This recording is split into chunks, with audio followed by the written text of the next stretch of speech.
Okay, so as usual, we recite Namo Tassa 3 times. Namo Tassa Bhagavato Arahato Samma Sambuddhassa. Namo Tassa Bhagavato Arahato Samma Sambuddhassa. Namo Tassa Bhagavato Arahato Samma Sambuddhassa. Sadhu, sadhu, sadhu. Okay, so for today, we will read from a book titled The Great Disciples of the Buddha. So I'm sharing my screen here so that you can see the book itself. And it's written by Venerable Nyanaponika Thera and Hellmuth Hecker. Okay. Actually, hang on a second. Okay, so we will cover the story and the chapters on Venerable Sariputta.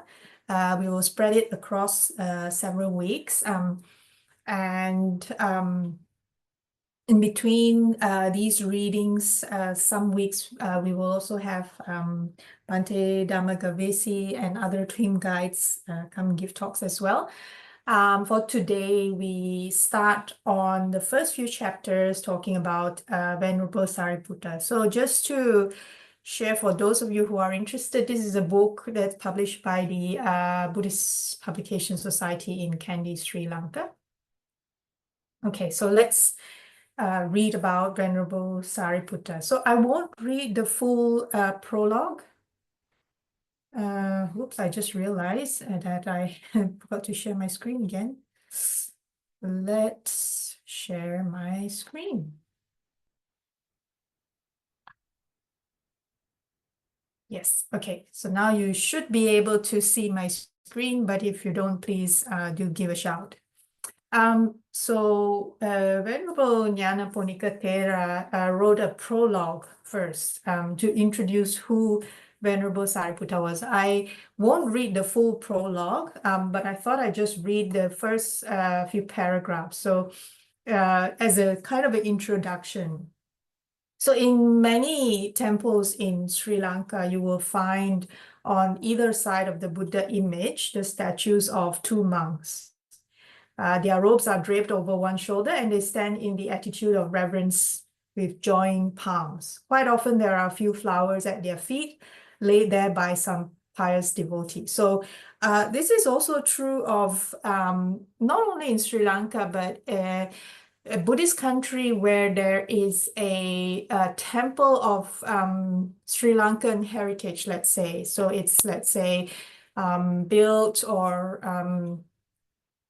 through the generous support of the devotees that are from Sri Lankan heritage. Yeah, so it's quite common. You see the Buddha image in the middle and 2 at the side, and they are kind of like standing on either side, paying reverence or paying homage to the Buddha. Okay, so on one side is Venerable Sariputta. On the other side is Venerable Moggallana. And usually you will know, you can tell the difference in every temple because Venerable Moggallana has a darker colored skin.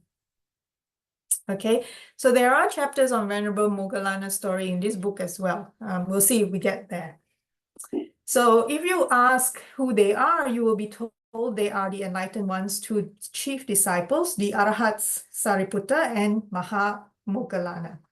They stand in the positions they occupied in life.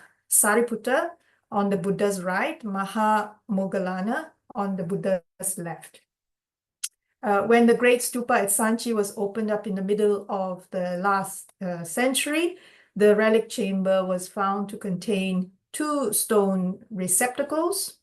The one to the north held the bodily relics of Moggallana, while that on the south enclosed those of Sāriputta. Okay, So here there's a little bit of a background on the history of, etc., etc. I'm just going to skip that and go straight to the quest for the Dhamma. Okay, so early life. The story begins at two Brahmanical villages in India, excuse me, called Upatissa and Kolita, which lay not far from the city of Rajagaha or Rajagaha. So before our Buddha, that means Buddha Gautama, had appeared in the world, a Brahmin woman named Rupasari lived in the Upatissa village, conceived, and so too on the same day at Kolita village did another Brahmin woman whose name was Moggali. Okay, and the two families were closely connected, having been friends with one another for 7 generations. From the first day of their pregnancy, the families gave due care to the mothers-to-be. And after 10 months, both women gave birth to boys on the same day. On the name-giving day, Rupasari's child received the name Upatissa, named after the village, as he was a son of the foremost family of that village. And for the same reason, Moggali's son was named Kolita, also named after the villages. When the boys grew up, they were educated and acquired mastery of all the sciences. Okay. Each of them had a following of 500 Brahmin youths. So they both born into a Brahmanical village. So basically the people in the village are of a Brahmin caste, Brahmin descent. And so even though they're from different villages, they grew up together, they became very close because their families know each other very well. And then they both became leaders of their own Brahmin groups. So each of them had a following of 500 Brahmin youths, and when they went to the river or park for sport and recreation, Upatissa used to go with 500 palanquins and Kolita with 500 horse carriages. So they're pretty prominent, come from prominent families, pretty well off. Okay. Now at Rajagaha, there was an annual event called the Hilltop Festival. Seats were arranged for both youths and they sat together to witness the celebrations.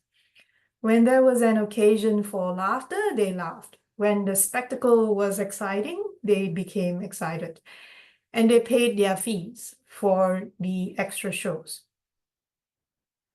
In this manner, they enjoyed the festival for a second day.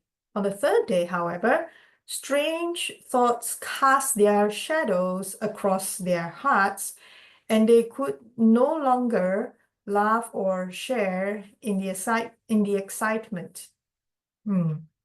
As they sat there watching the plays and dances, for just a moment, the specter of human mortality revealed itself to their inner vision. And once they had caught a glimpse of it, their attitude could never again be the same. For each, this somber mode gradually crystallized into a compelling question. What is there to look at here? Before these people have reached 100 years, they will all be dead. Shouldn't we go seek a teaching of deliverance? So here's an interesting scenario here. And you would think, for most of us, if we are sitting there and watching a festival and enjoying the performances, etc., would we suddenly have occur in our minds, oh, we're all going to die one day, and not in a morbid way, but more in a like here they're saying, just a moment, the specter of human mortality revealed itself. So obviously, for these two, they're probably in their past lives have certain been cultivating and practicing as well, just like the Buddha. So in the story of the Buddha, before he became the Buddha, when he was still a prince, living in the pleasures, enjoyment in the palace, and the moment one day he said to his father, the king, and he wants to go out, and when he sees and the four sides, that kind of thoughts occurred to him. So it's in a way an indication that they are not ordinary in the sense that when they see certain things, certain thoughts will occur. Okay. Let's continue. So it was with such thoughts in mind that on this third day, they sat through the festival. Kolita noticed that his friend seemed pensive and withdrawn and asked him, "What is the matter, my dear Upatissa? Today you are not happy and joyous as you were on the other days, but you seem to be troubled about something. Tell me, what is on your mind?" Then Upatissa answers, "My dear Kolita, I have been thinking that there is no benefit at all for us in enjoying these hollow shows. Instead of wasting my time on such festivals, what I really ought to do is to seek a path to deliverance from the entire round of rebirths. But you too, Kolita, seem to be discontented." And Kolita replied, "My thoughts are exactly the same as yours." When he knew that his friend shared his inclination, Upatissa said, "That was a good thought of ours. However, for those who seek a teaching of deliverance, there is only one thing to do: to leave home and become ascetics. But under whom shall we live the ascetic life?" Okay, so they both agreed, okay, we shall leave home. But then the question is, who do we study under to figure out, how to end the rounds of rebirths? So at that time, there lived at Rajagaha a wandering ascetic. So not one who stays at one place, but just continues to wander. Paribhajaka is the Pali word. And this wandering ascetic went by the name of Sanjaya, who had a great following of pupils. Deciding to take ordination under him, Upatissa and Kolita approached him, each with his own following of 500 Brahmin youths, and all of them received ordination from Sanjaya. And from the time of the ordination under him, Sanjaya's reputation and support increased abundantly. So it's quite common those days if a teacher had a certain number of followers and they decide to go and become a disciple of another teacher, that all their students follow suit. So all of a sudden, Sanjaya's number of followers just increased quite a bit. But within a short time, the two friends had learned Sanjaya's entire doctrine. They then went to him and asked, "Master, does your doctrine go so far only? Or is there something beyond?" And Sanjaya's reply was, "So far only does it go." It means what I have taught, you two have studied, that's it. You know it completely. So it's more like I have nothing more to teach, okay? So then hearing this, they thought to themselves, so they as in Upatissa and Kolita. So they thought to themselves, if that is the case, it is useless to continue the holy life under him. We have gone forth from home to seek a teaching of deliverance, but under him we cannot find it. We cannot. So what they're saying is no point continue to live together with Sanjaya because we have learned enough from him. He's got nothing more to teach us. India is vast, and if we wander through villages, towns, and cities, we shall certainly find a master who can show us the path we are seeking. And from then on, whenever they heard that there were wise ascetics or Brahmins in this place or that, they went to meet them and learn their doctrines. There was none, however, who could answer all their questions, while they were able to reply those who questioned them. So it's kind of the other way around. Having thus traveled through the whole of India, they returned to Rajagaha. There, they made an agreement that whichever of them should find the deathless first would inform the other. So basically, if they promise each other, if either of them found the way to end rebirth, they must tell the other. So it was a pact of brotherhood, born of the deep friendship between the two young men. Sometime after they had made that agreement, the Blessed One, the Buddha, set out for Rajagaha. He had shortly before completed the first rainy season retreat following his enlightenment, and now the time had arrived for wandering and preaching. Before his enlightenment, he had promised King Bimbisara that he would return to Rajagaha after attaining his goal, and now he set forth to fulfill that promise. So that actually is a separate story. That was when the Buddha was kind of not yet the Buddha, but he had already left home. And part of his journey before he reached Bodh Gaya, he actually kind of came across King Bimbisara. And even before the Buddha was enlightened, King Bimbisara was already very impressed by the Bodhisattva. And so the king kind of made the Buddha promise, if he did get enlightened, he must come back to Rajagaha and teach King Bimbisara. So that's what the Buddha did. So in stages, the Blessed One journeyed from Gaya to Rajagaha. And having received from King Bimbisara the Bamboo Grove Monastery, Veruvana, he took up residence there. So the journey from Gaya to Rajagaha or Rajke, I can't remember exactly. I think you can get there in less than a day by road. Actually, it's probably faster now. When it was many, many years ago, it was probably faster now, and they probably have better roads now.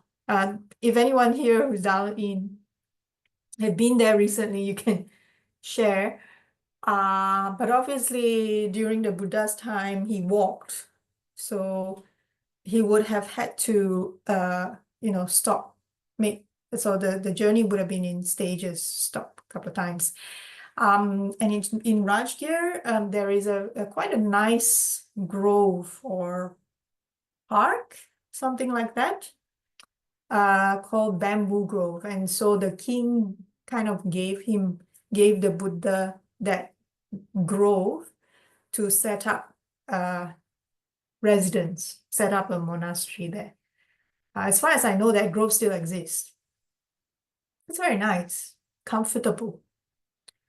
Okay, so among the first 61 arahants whom the master had sent forth to proclaim the message of deliverance to the world was an elder named Assaji.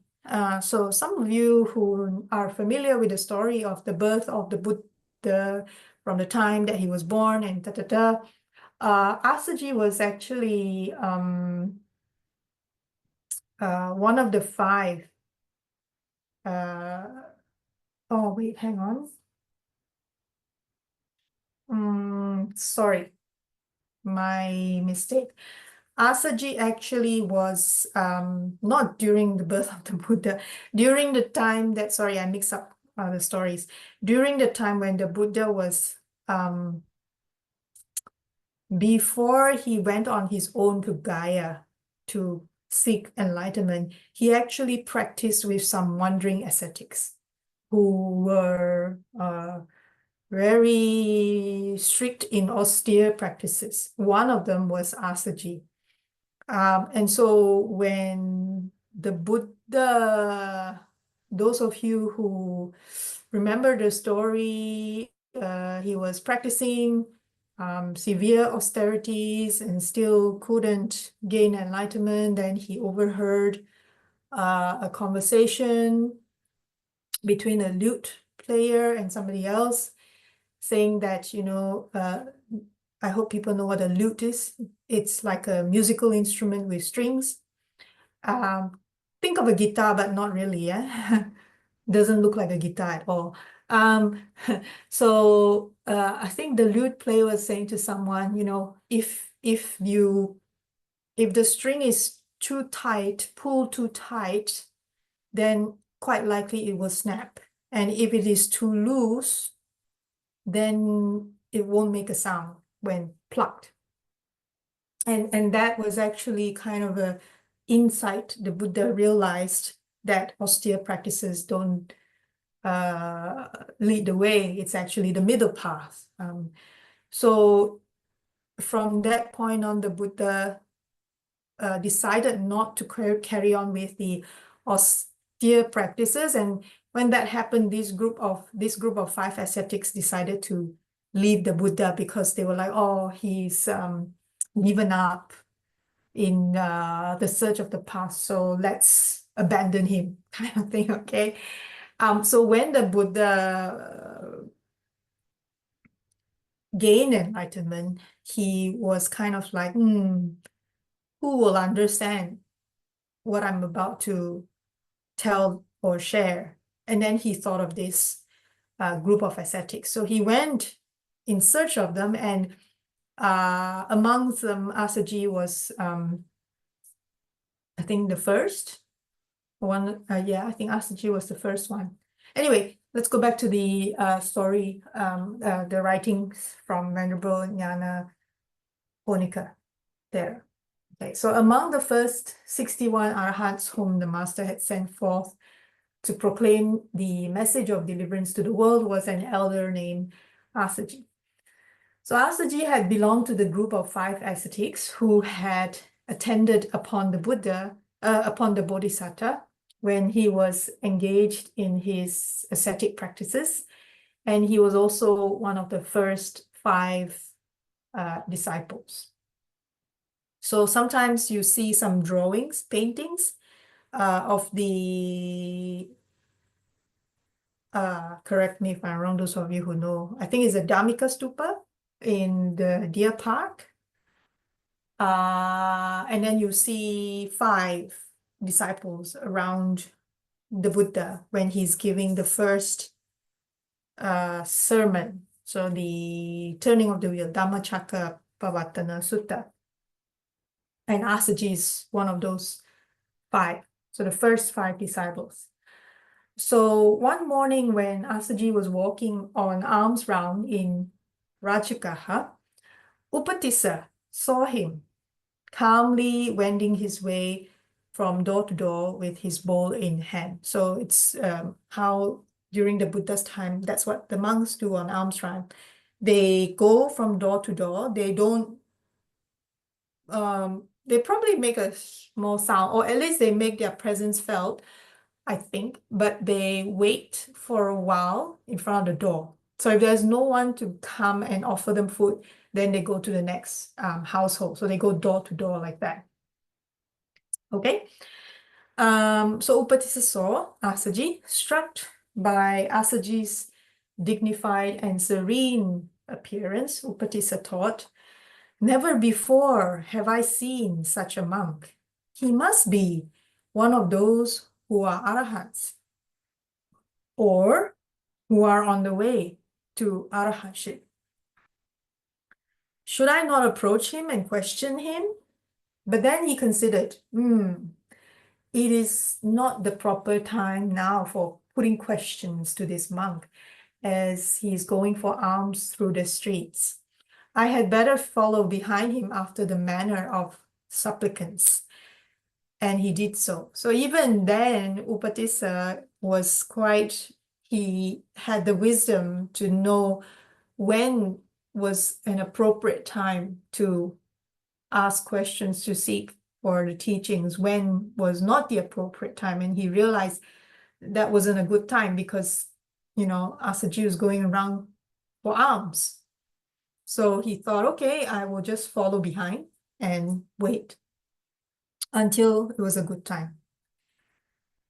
Then when the elder had finished his alms round and was seeking a quiet place to eat his meal, Upatissa spread out his own sitting cloth and offered the seat to the elder. The elder Assaji sat down and took his meal, after which Upatissa served him with water from his own water container, and in this way performed towards Assaji the duties of a pupil to a teacher. So it's kind of customary, you provide the sitting cloth, you provide from your own water, things like that. So it was kind of like an indication you want to learn under that person. So after they had exchanged the usual courteous greetings, Upatissa said, serene are your features, friend. So if you remember some of the Dhamma talks Bhante Vimalaramsi used to give in the earlier suttas, amongst the Buddha disciples, they commonly address each other as friend. It was only towards the later that, they start to address differently. So here is kind of really right at the very beginning, first few disciples of the Buddha. So serene are your features, friend. Pure and bright is your complexion. Under whom have you gone forth as an ascetic? Who is your teacher and whose doctrine do you profess? So these few sentences, actually, you'll notice, are quite common. They appear a couple of times in the different suttas here and there. In this case, it's Upatissa asking Assaji. And then Assaji replied, there is, friend, a great recluse, a scion of the Dhamma, a scion of the Sakyas, who has gone forth from the Sakya clan. I have gone forth under him, the Blessed One. That Blessed One is my teacher, and it is his Dhamma that I profess. What does the Venerable One's master teach? What does he proclaim? Question thus, the elder Assaji thought to himself, these wandering ascetics are opposed to the Buddha's teaching. I shall show him how profound this teaching is. So he said, I am but new to the training, friend. It is not long since I went forth from home, and I came but recently to this doctrine and discipline. I cannot explain the Dhamma in detail to you. So it's quite interesting. Assaji didn't suddenly say, oh, this is how it goes, XYZ. He also had some wisdom to see whether it was the right time, the right condition, whether he was the right person, things like that. That does require some amount of wisdom as well. But Upatissa was quite persistent. So he replied, the wanderer replied, I am called Upatissa, friend. Please tell me according to your ability. be it much or little. It will be my task to penetrate its meaning by way of 100 or 1,000 methods. And he added, be it little or much that you can tell, the meaning only, please proclaim to me. To know the meaning is my sole desire. Of no use to me are many words. So Upatissa is kind of persistent. He was like, tell me whatever you know, or how much you can tell me. And then it's up to me how much I can understand. And we see how we go, okay? So what happened then? In response, the elder Assaji uttered this stanza. Of those things that arise from a cause, the Tathagata has told the cause. And also what their cessation is. This is the doctrine of the great recluse. Upon hearing the first two lines, there arose in the wanderer Upatissa the dust-free, stainless vision of the Dhamma, the first glimpse of the deathless, the path of stream entry, and to the ending of the last two lines, he already listened as a stream enterer. So it's quite amazing. How many of us, if we just listen to those first two lines of those things that arise from a cause, the Tathagata has told the cause, and then become a stream enterer just by those two lines. Obviously, Upatissa already was practicing, you know. He came from a Brahmin background, and then he studied under Sanjaya, he practiced. So he had been cultivating some practices already prior to meeting Assaji. Okay. So let's continue. At once, he knew, he as in Upatissa, at once Upatissa knew, here the means of deliverance is to be found. And he said to the elder, do not enlarge upon this exposition of the Dhamma, Venerable Sir. This much will suffice. But where does our master live? So it's quite interesting. Upatissa didn't go, oh, tell me more, tell me more. He was just kind of, oh, good, this much, very good, but tell me, where does the Buddha live? Where is the Buddha? And then Assaji said, in the Bamboo Grove, wanderer. Then please go ahead, Venerable Sir. I have a friend with whom I have made an agreement to share the Dhamma. I shall inform him, and together we shall follow you and come into the master's presence. Upatissa then prostrated himself at the elder's feet and went back to the park of the wanderers. So remember, Upatissa and Kolita made a pact. So whoever finds out the path to deliverance first will tell the other. So Upatissa got excited and said, okay, I'm going to ask Kolita, and we're going to visit the Buddha together. Kolita saw Upatissa approaching, and immediately knew, today my friend's appearance is quite changed. Surely he must have found the Deathless. And when he inquired, Upatissa replied, yes, friend, the Deathless has been found. He told him about his meeting with the elder Assaji. And when he recited the stanza he had heard, Kolita too was established in the fruit of stream entry. Wow, both of them, just by one verse.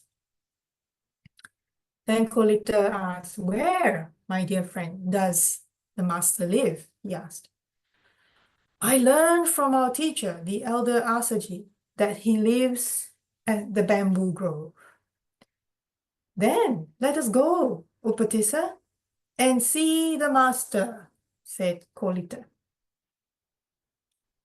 But Sāriputta, okay.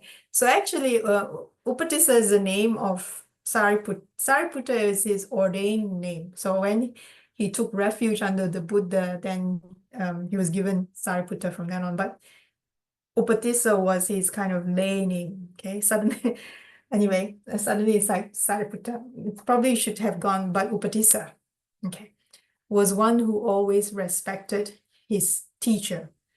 And therefore, he said to his friend, "First, my dear friend, we should go to our teacher, the wanderer Sanjaya, and tell him that we have found the deathless.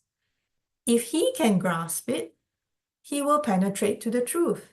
And even if he does not, he may, out of confidence in us, come with us to see the master. And hearing the Buddha's teaching, he will attain to the penetration of the path and fruition." So what we're saying is Upatissa actually is one who always respected whoever he followed under. So he still remembered, remember our teacher Sanjaya, whom we studied and learned under so much, maybe we should tell him this is what we found, and if he is interested, he will come with us too. So both of them went to Sanjaya and said, "Oh, teacher, a Buddha has appeared in the world. His doctrine is well proclaimed, and his community of monks is following the right path. Let us go and see the master." "What are you saying, my dear?" Sanjaya exclaimed.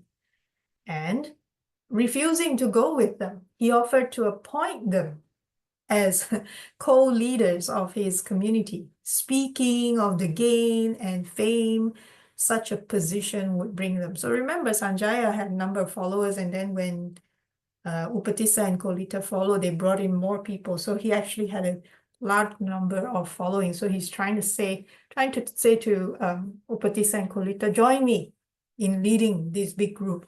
I'll make you both my co-leaders." But the two wanderers refused to be deflected from their decision, saying, "Oh, we would not mind always remaining pupils. But you, teacher, must know for yourself whether to go or not." So for Upatissa and Kolita, they were not interested in looking for gain and fame and, fortune and followers. They are just wanting to find out what is the path to deathlessness.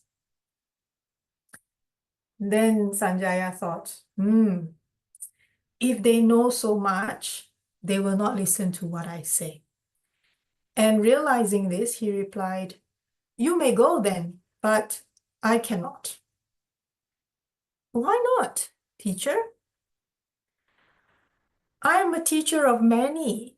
If I were to revert to the state of a disciple, it would be as if a huge water tank were to change into a small pitcher. I cannot live the life of a pupil now." So very interesting, we can see the mindset difference. So if you remember Upatissa and Kolita, although their following wasn't as huge as Sanjaya's, they too had some students before, but to them that was not important. However, for Sanjaya, he was like, "I'm a teacher revered by many. I can't go back to be somebody's disciple. It's going backwards." So you see the mindset is a little bit different. And so what did Upatissa and Kolita say? They said, "Do not think like that, teacher," they urged. And then Sanjaya said, "Let it be, my dear. You may go, but I cannot." And then what did Upatissa and Kolita say? "Oh, teacher, when a Buddha has appeared in the world, people flock to him in large crowds and pay homage to him, carrying incense and flowers. We too shall go there. And then what will happen to you?" To which Sanjaya replied, "What do you think, my pupils? Are there more fools in this world or more wise people?" And then he replied, "Fools there are many, O teacher, and the wise are few." "If that is so, my friends, Then the wise ones will go to the wise recluse Gotama, and the fools will come to me, the fool. You may go now, but I shall not. See how interesting this conversation is. Sanjaya was just bent on just leading, and from Sanjaya's mindset is like, well, there are more fools in this world than there are wise people. So, since if you feel I'm not wise enough, then I'll just lead the whole pack of non-wise people. Yeah. So in some sense, there's still that pride. Okay. Anyway, so the two friends left saying, "You will come to understand your mistake, teacher." And after they had gone, there was a split amongst Sanjaya's pupils, and his monastery became almost empty. Seeing his place deserted, Sanjaya vomited hot blood. 500 of his disciples had left, along with Upatissa and Kolita, out of whom 250 returned to Sanjaya. With the remaining 250 and their own following, the two friends arrived at the Bamboo Grove Monastery. Okay, so huge group. There, the master, seated among the fourfold assembly, was preaching the Dhamma. And when he saw the two wanderers coming, he addressed the monks. These two friends, Upatissa and Kolita, who are now approaching, will be my two chief disciples, an excellent pair. So the Buddha already knew, that they will come. Okay.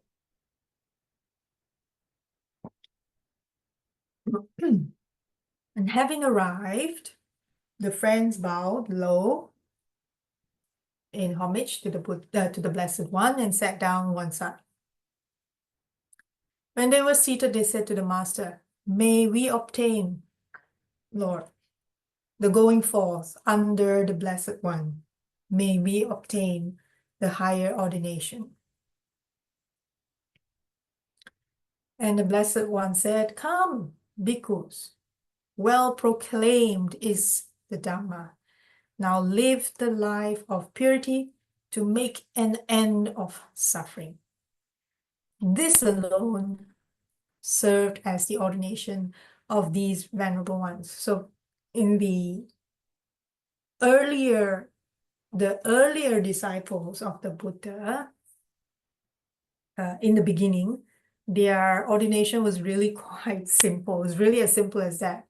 As okay, now come, join. You are now venerable ones. That's it.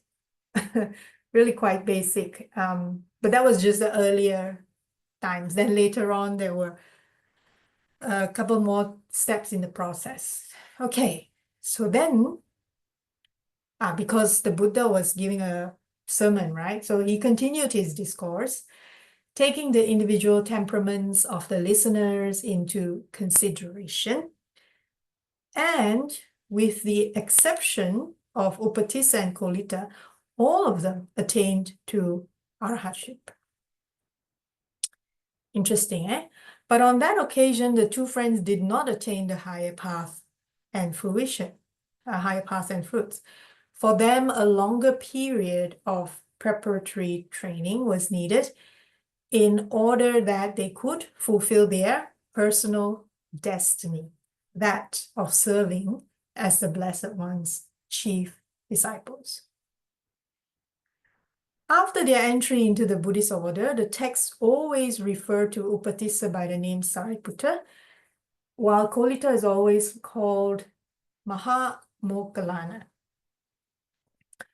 For his intensive training, Moggallana went to live at a village near Magadha named Kalavalaputta, on which he depended for alms. on the 7th day after his ordination, when he was engaged in intense meditation, he was troubled by fatigue and torpor. But spurred on by the master, he dispelled his fatigue, and while listening to the master, expounded the meditation subjects of the elements, Dhatu Kamattana. He won the 3 higher paths and reached the acme of a chief disciple's perfection. But the Venerable Sariputta continued to stay near the master at a cave called the Boar's Shelter, depending on Rajagaha for his alms. Half a month after his ordination, the Blessed One gave a discourse to Sāriputta's nephew, the wandering ascetic Dighanaka. So Sāriputta was standing behind the master, fanning him. While listening to the discourse and following it attentively with his mind, as though sharing the food prepared for another, Sāriputta reached the acme of knowledge pertaining to a disciple's perfection and attained to arahantship together with the 4 analytical knowledges, Patisambhita Jnana. His nephew, at the end of the sermon, was established in the fruit of stream entry. Now, it may be asked, did not Sāriputta possess great wisdom? And if so, why did he attain arahantship later than Moggallana? Well, the answer, according to the commentaries, is because of the greatness of the preparations required. When poor people want to go anywhere, they take to the road at once. But in the case of kings, extensive preparations must be made, and these require time. And so too is it in order to become the first chief disciple of a Buddha. So what the commentaries here are trying to suggest is it's not easy if you aspire to be the chief disciple of the Buddha. You need to have done quite a bit of practice, and that takes time, is what the commentaries are trying to suggest. Okay? So on that same day when the evening shadows had lengthened, so the sun sets quite a little bit, so your shadow is a little bit longer, but there's still some light. The master called his disciples to assembly, and bestowed upon the 2 elders the rank of chief disciples. At this, some monks were displeased and murmured among themselves. The master should have given the rank of chief disciples to those who were ordained first, that is, the group of 5 disciples. Or, if not to them, then either to the group of 55 bhikkhus headed by Yasa, or to the 30 of the auspicious group, or else to the 3 Kassapa brothers. But passing over all these great elders, he has given it to those ordination was the very last of all. So it's, in a sense, not totally, their argument isn't totally illogical, right? So in terms of seniority, it is usually seen as whoever is ordained first is most senior, right? So what they're trying to say, what they're saying is, isn't that a bit strange? Shouldn't it be the chief disciples? Shouldn't it be the first few? But these 2 come in last. So how come, right? But they were just talking amongst themselves. So then the master, the Buddha, inquired about the subject of their talk.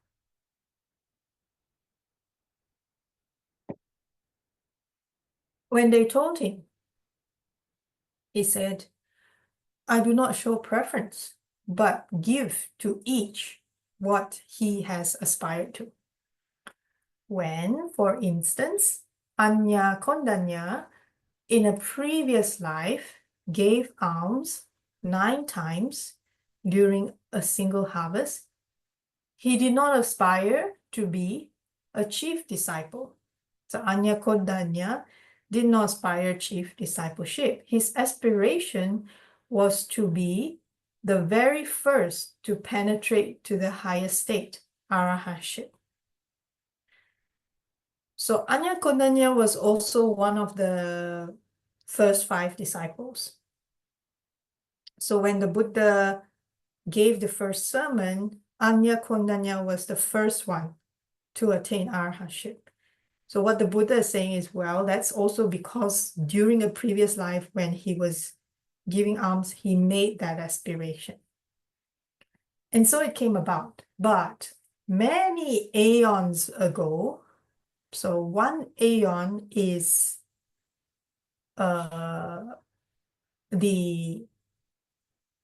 expansion and contraction of the universe.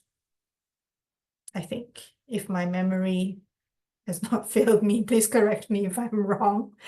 Okay, so what the Buddha is saying many aeons ago. So you can imagine 1 expansion and contraction of the universe is a long, long, long, long time. I think we're still in the expansion of the current universe, if I'm not mistaken.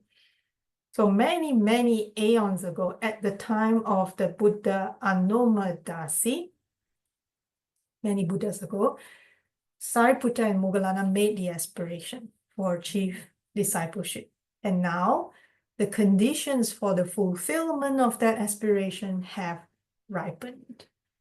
Hence, I have given them just what they aspired to, did not do so out of preference. So not basically what the Buddha says, appointing them as chief disciples has nothing to do with me. It has to do with their aspiration. Okay, so now we go into the chapter, the original aspiration.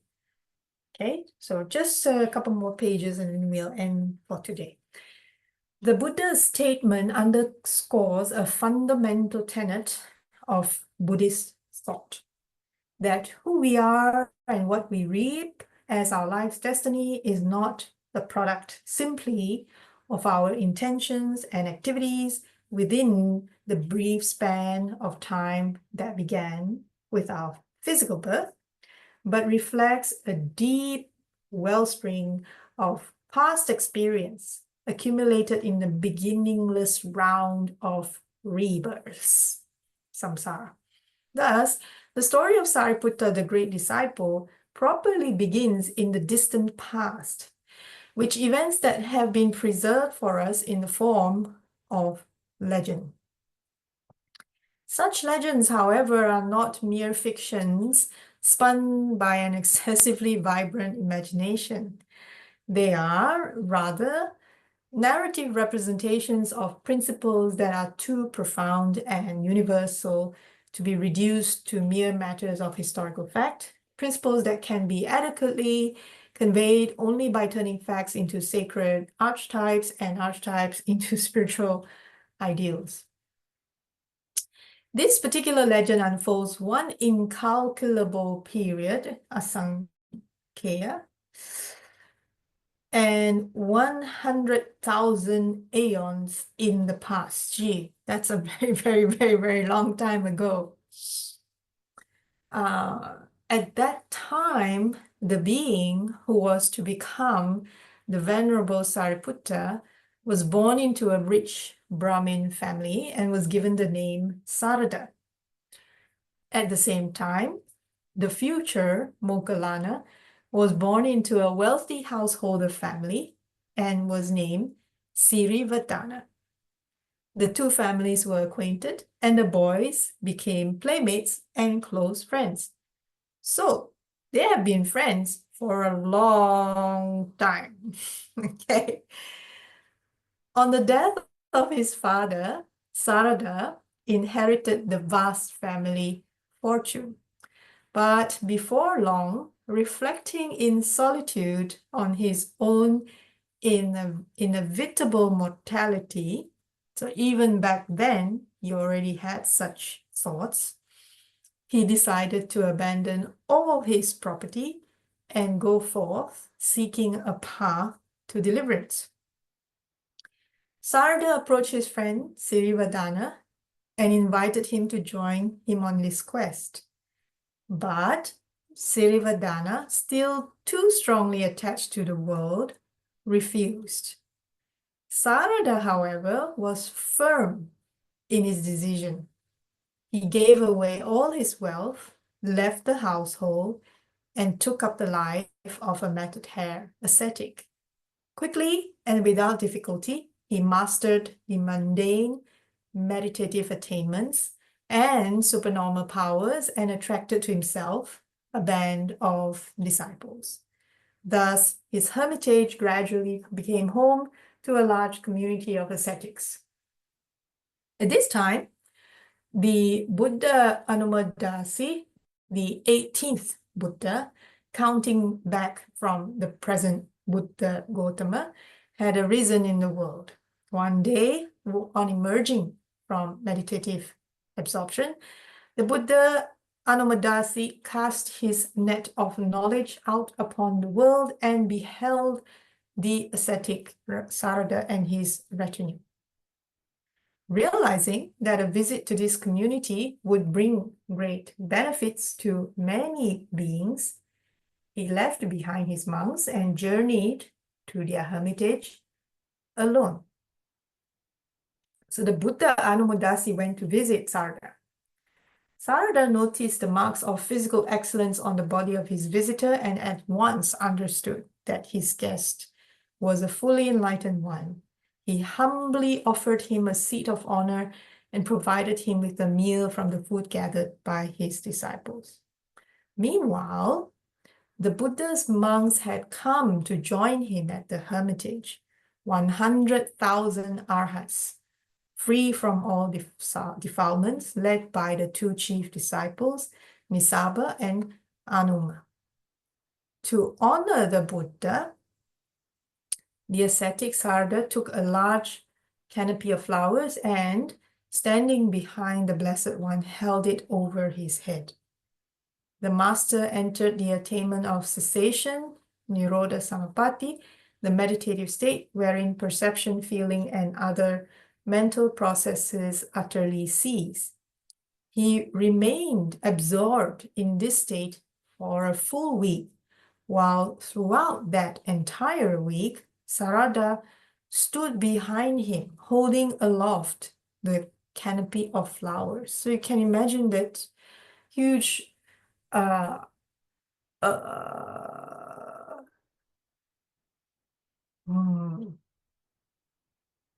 can't even think of a word. You know, the whole week that the Buddha Anumadasi was in cessation, Sarada was just there with that offering of flowers. At the end of the week, the Buddha emerged from the attainment of cessation and requested his two chief disciples to give talks to the community of ascetics. When they had finished speaking, he himself spoke, and at the end of his discourse, all the ascetic pupils of Sarada attained arahantship and asked to be admitted to the Buddha's order of monks. Sarada, however, did not attain arahantship nor any other stage of sanctity.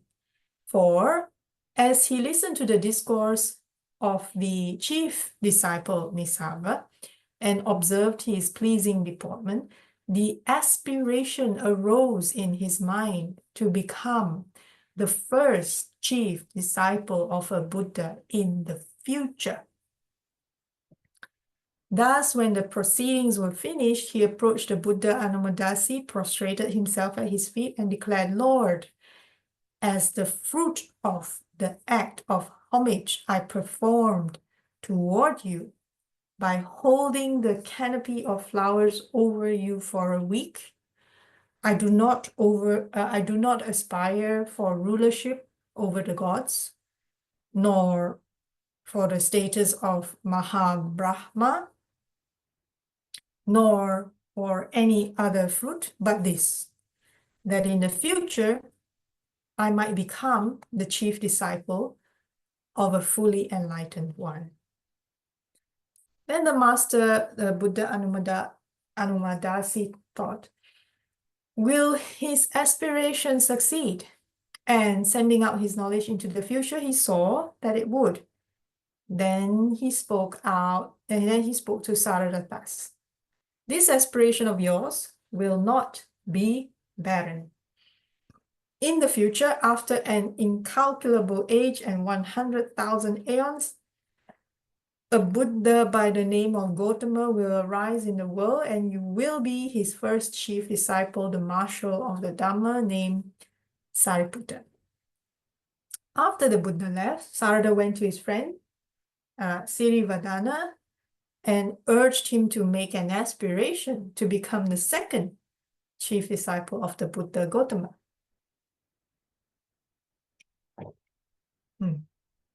Excuse me. So Sirivadana had a lavish alms hall built, and after all the preparations were complete, he invited the Buddha master and his monks to come for an alms meal. For a full week, Sirivadana provided the Buddha and the monks with their daily meal. And at the end of the festivities, having offered costly robes to all the monks, he approached the Buddha and announced, by the power of this merit, may I become the second chief disciple of the same Buddha under whom my friend Sāriputta will become the first chief disciple. The master looked into the future, and seeing that the aspiration would be fulfilled, he gave Sirivadana the prediction he would become the second chief disciple of the Buddha Gautama, a monk of great power and might, known by the name Moggallana. So after the two friends had received their respective predictions, each devoted himself to good deeds in his own proper sphere. Sirivadana, as a lay devotee, looked after the needs of the Sangha and performed various works of charity. Sāriputta, an ascetic, continued with his meditative life. On their deaths, Sirivadana was reborn in a sense-sphere heavenly world, while Sāriputta, having mastered the meditative attainments and the divine abodes, Brahma Vihara, was reborn in the Brahma world. We're just going to finish a little bit on Sāriputta's Jataka, so that the next time we come together, we can talk about, start with Sāriputta the man, okay? So just a little bit more, bear with me here. So we'll read through the Jatakas, if that's okay. Okay, so Sāriputta in the Jatakas. From this point on, there is no continuous narrative of their activities. But at a certain point in their wandering through the cycle of birth and death, the two friends must have crossed paths with one another, being who much earlier at the feet of the 24th Buddha of antiquity had vowed to win supreme Buddhahood. And this was the Bodhisattva, the being who was to become the Buddha Gautama, the enlightened one of our own historical era. So the Jataka stories record the deeds of the Bodhisattva in some 550 of his former births. And in these stories, Sāriputta plays a prominent role, appearing more often than any other disciple of the Buddha, with the possible exception of Ananda. So they cross paths quite many births. So since the process of rebirth does not respect divisions between realms of existence, but flows up from the animal realm to the human and celestial realms, and down from the heavens to the human and animal realms, we find that the specific forms of relationship between Sāriputta and the Bodhisattva vary from life to life. We may take these diverse relationships as the outline from our survey, for our survey. In several of their past births, both the Bodhisattva and Sāriputta were animals. Once, the Bodhisattva was a chief stag who had two sons. both of whom he instructed in the art of leadership. One son was Sāriputta, followed his father's advice and led his herd to prosperity. The other, who was to become the Buddha's jealous cousin Devadatta, who tried to kill him, spurned his father's advice in favor of his own ideas and thereby brought his herd to disaster. And then there's another story. When the Bodhisattva was a royal goose, his two young sons, Sāriputta and Moggallana, tried to outrace the sun. When they grew weary and were about to collapse in mid-flight, the Bodhisattva came to their rescue. Then in the birth as a partridge, the Bodhisattva was senior to his two friends, a monkey, which was to be Sāriputta, and an elephant, Moggallana. Thus, he became their teacher and preceptor, a foretoken of their relationship in their final existence. The Bodhisattva again figures as a preceptor in the Sasa Jataka, where he is a wise hare who teaches a monkey, Sāriputta, a jackal, Moggallana, and an otter, Ananda, the value of morality and generosity. When Sakka, king of the Devas, come to him in the guise of a hungry Brahmin to test his resolve, the hare is ready to throw himself into a fire to provide the Brahmin with a meal. So many of the Jatakas, we see the immense compassion and generosity of the Bodhisattva. On several occasions, the two future disciples rendered vital help to the Bodhisattva. When the great being, as a deer, was caught in a snare, his companions, a woodpecker, Sāriputta, and a tortoise, Moggallana, saved him by breaking the trap.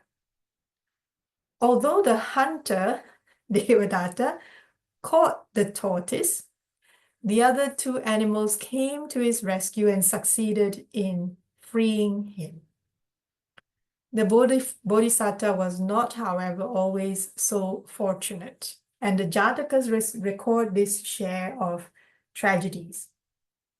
Thus, in one birth story, when the Bodhisattva was a partridge who taught the Vedas to young Brahmins, a wicked ascetic Devadatta killed him and made a meal of him. His friends, a lion, Sāriputta, and a tiger, Moggallana, came to visit him. And on seeing a feather in the ascetic's beard, they understood the enormity of his deed. The lion wanted to show mercy, but the tiger slew the ascetic and threw his body in a pit. This incident already discloses a difference in temperament between the two disciples. Sāriputta, though mighty as a lion, is gentle and soft, while Moggallana, though harmless in his last life as an enlightened monk, can still exhibit the fierceness of a tiger. In other Jatakas, one of the two, the Bodhisattva and Sāriputta, is human and the other an animal, and their roles as benefactor and beneficiary also undergo reversals. Thus, we encounter the Bodhisattva as a war steed and Sāriputta as his warrior. The Bodhisattva as a peerless white elephant who enters the service of the king of Benares. In that lifetime, the king was Sāriputta. The Bodhisattva as a partridge and Sāriputta as a wise ascetic who instructs him. But in other births, the Bodhisattva is a human and Sāriputta an animal. In one story, for example, the Bodhisattva is a hermit who rescues an evil prince, Devadatta, and 3 animals from a flood. The animals, a snake, Sāriputta, a rat, Moggallana, and a parrot, Ananda, show their gratitude by offering the hermit hidden treasures. But the envious prince tries to have him executed. Sometimes the future spiritual heroes were reborn in celestial form. Once, when the Bodhisattva was Saka, king of the heavenly gods, Sāriputta and Moggallana were respectively Chanda, the moon god, and Surya, the sun god. Together with several other deities, they visited a notorious miser and converted him to a life of generosity. Often it is the Bodhisattva who benefits the future disciples, but sometimes we see Sāriputta come to the Bodhisattva's aid. When they were both reborn as princes of the Nagas, semi-divine serpents, the Bodhisattva was captured by a cruel Brahmin who made him perform tricks in public. His elder brother Sāriputta set out in search of him and delivered him from this humiliating fate. When the Bodhisattva was the virtuous Prince Mahapaduma, maligned by his stepmother for refusing her seductive advances, his father, the king, tried to have him hurled from a precipice, but Sāriputta, as the spirit of the mountain, caught him before he hit the ground and led him to safety.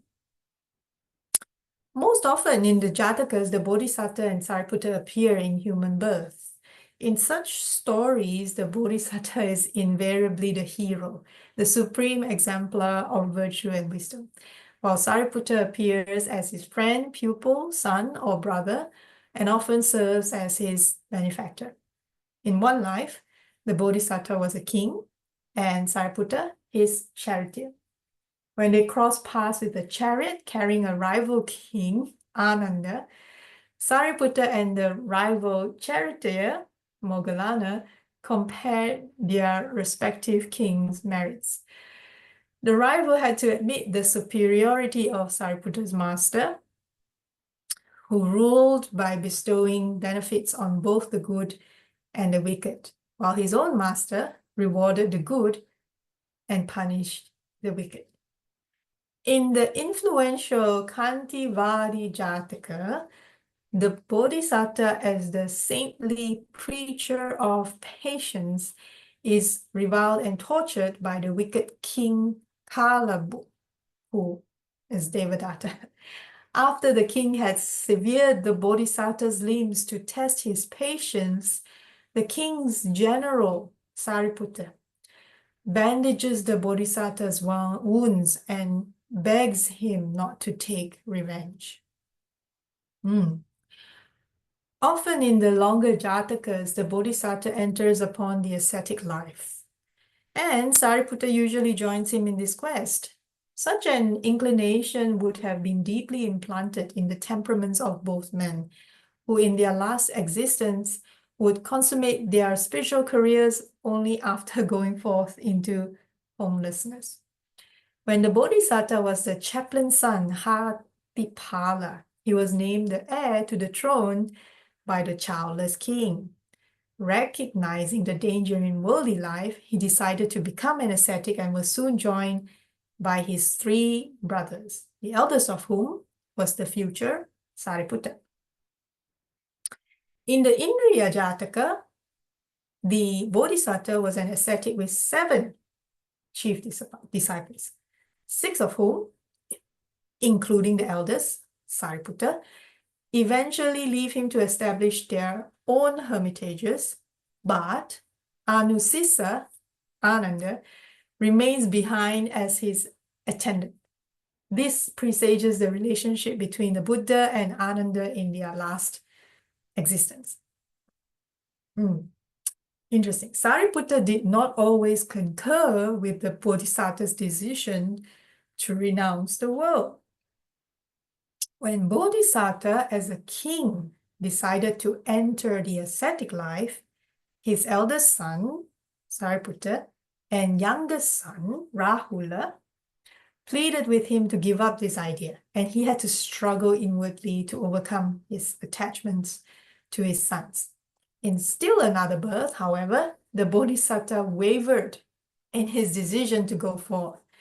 And this time, Sāriputta, an ascetic named Narada, appeared to him by mystic power and encouraged him to remain firm in his decision. Thus, buffeted by the winds of karma, the two noble beings migrated from life to life and from realm to realm through the round of re-becoming. Unlike blind worldlings, however, their wandering was not purposeless and devoid of direction, but was guided by aspirations they had formed in the far distant past. After countless lives during which they had practiced the 10 perfections, matured their virtue, and forged increasingly closer bonds of comradeship and mutual trust, the time had come for them to actualize the goal for which they had struggled so long. Thus, in their final birth in Middle India, some 2,500 years ago, the one emerged as the Buddha Gautama, teacher of devas and humans, the other as his most eminent disciple, the Venerable Sariputta, marshal of the Dhamma. So there we go.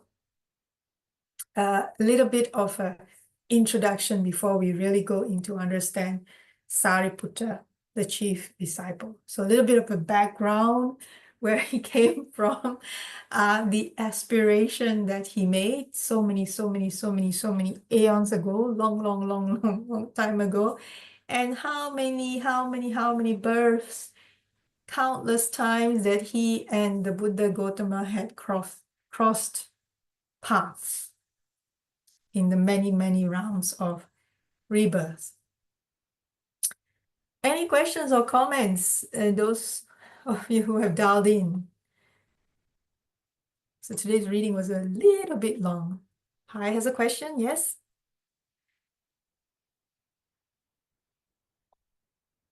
Let me just get some water.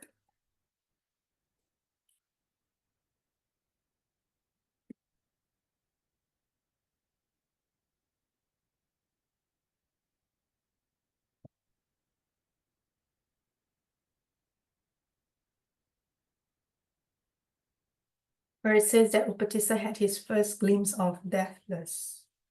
So let's go back to, whoops, too far away. When Assaji recited the stanzas. Let's just go back to here, yeah?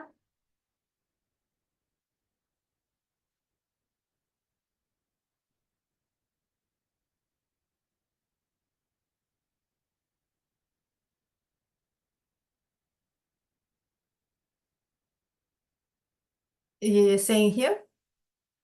When he and Assaji had a conversation, and then Assaji uttered this stanza, and then he said, Upatissa, the dust, there arose in the wanderer Upatissa, the dust-free, stingless vision of the Dhamma, the first glimpse of the Deathless. Here? Correct? Is this where you're referring to? Yes, there. Okay. Yeah. So here, the first glimpse, he entered the stream entry, Sotapanna, first stage of enlightenment. So not yet. Yes. So he attained the first stage, first experience of, yes, stream entry, Sotapanna. Did I answer the question?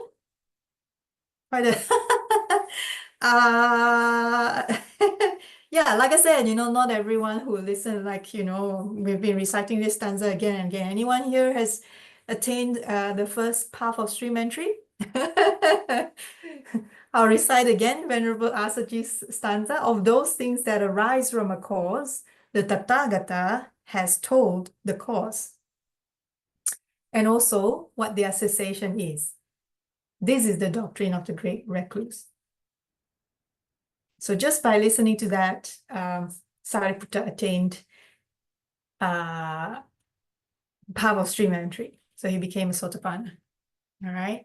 So during the time of the Buddha, there were a few who, I wouldn't say listen to a stanza and then became a Sotapanna, but listen to an entire discourse, an entire sermon, and then at the end became a Sotapanna. There were a few, but of course they were already cultivating virtues, some amount of virtues. So it was just a matter of conditions ripen at the right time. And also the Buddha had a certain wisdom. He knew with his insights, in a certain particular day, whose mind would be ready and what would he teach so that they would be able to go ding. Okay? Does that answer the question? Yeah. Okay. Any other questions?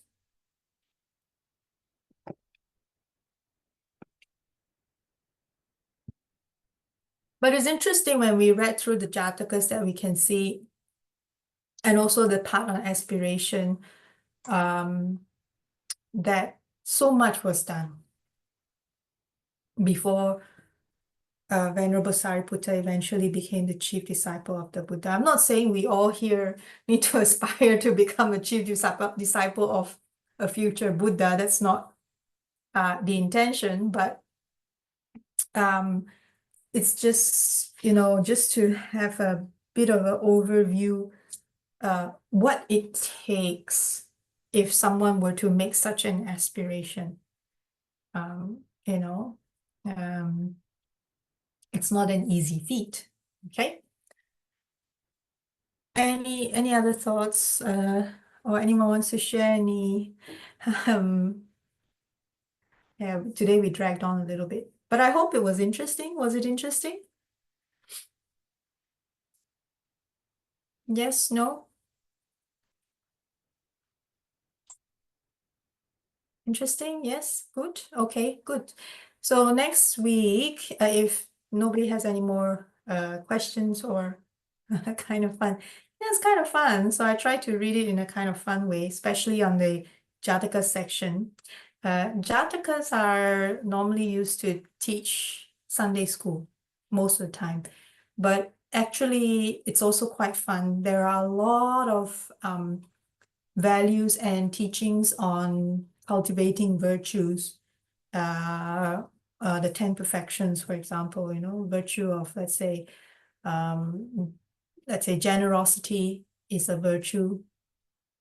So the Jatakas are very traditionally used as a Sunday school syllabus to kind of teach children in a very fun way stories, how to cultivate all these virtues. And actually these stories are actually the stories of the Buddha's past life. But when we read through the Jatakas, quite interesting, you see the different characters come into play, right? Sāriputta, Moggallana, Ananda, and even Devadatta. And Devadatta is always coming up as the evil one, poor Devadatta. And even Rahula. So, and it's not necessarily that. So from the summary that Venerable Nyanaponika Thera gave, it's what he's also trying to convey is that it's not always that the Bodhisattva is leading or the Bodhisattva is the leader and everyone else is a follower. Sometimes it could be the other way around, but they cross paths and they support each other. That was what he was kind of, I think, trying to show as well. They support each other in the path. And so if we recall the question that Venerable Ananda once asked to the Buddha Gautama, how important is it? No, the Buddha, I think, asked Ananda, sorry, it was the other way around. The Buddha asked Ananda, how do you think, how important it is to have good friends on the path of practice? And then Venerable Ananda kind of replied, it's, how important? Half. It's half the practice, and then the Buddha stopped him and said, no, it's all of the practice. Having good friends that support you on the path of the practice it defines the whole practice, how we practice. So it's in a sense what the Buddha is trying to say is who we have as friends is very important in our practice. And you can see here in the different jatakas we quickly run through, they are always supporting each other, even in the different characters that they are playing in those lifetimes. So that was interesting to note as well. All right, so we better end here. Next week, next Sunday, Bhante Dhamma Gavesi will come on. But I hope, everyone enjoyed it. And we shall share merits. So let us share merits together. Okay. May suffering ones be suffering free, and the fear-struck fearless be. May the grieving shed all grief, and may all beings find relief. May all beings share this merit that we have thus acquired for the acquisition of all kinds of happiness. May beings inhabiting space and earth, devas and nagas of mighty power share in this merit of ours. May they long protect the Buddha's dispensation. Sadhu, sadhu, sadhu. Okay, I wish everyone a good week ahead. Take care. All right, we'll see you all next Sunday. Bye-bye.